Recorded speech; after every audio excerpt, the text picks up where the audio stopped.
We have new polling tonight that shows just how close the race is for Georgia governor. The poll by the Trafalgar Group shows incumbent Governor Brian Kemp with a 10-point lead for the GOP nomination over David Perdue. But as Fox 5's Claire Sims reports, that number may be misleading. The poll not only asked likely Republican voters who they support in the race, but who former President Donald Trump has endorsed. And a surprisingly large number of those polled didn't know. Clearly is a close race. Robert Cahaley, the founder and CEO of the Trafalgar Group, says new polling shows just how tight the contest is between Republicans running for Georgia governor.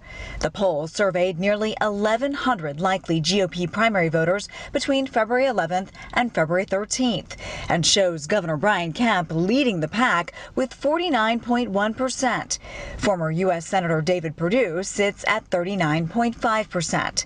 But of those polled, only about 58% knew that former President Donald Trump had endorsed Perdue in the race. I think there's something for each campaign to like about the poll. I mean, the governor can look at it and say, hey, look, I'm close to 50. And Perdue can look at it and say, hey, among the people who know that Trump's made an endorsement, I'm doing well. Cahaley says we will get a better idea of how the race really looks when 80 to 85% of people know about Trump's endorsement.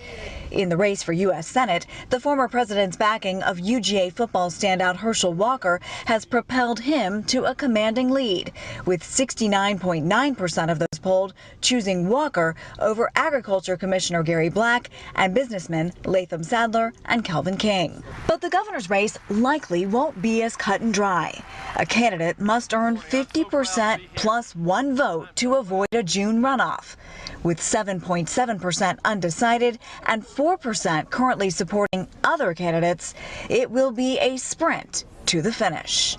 You also see people that are for lesser known candidates who early on say that's who they're for.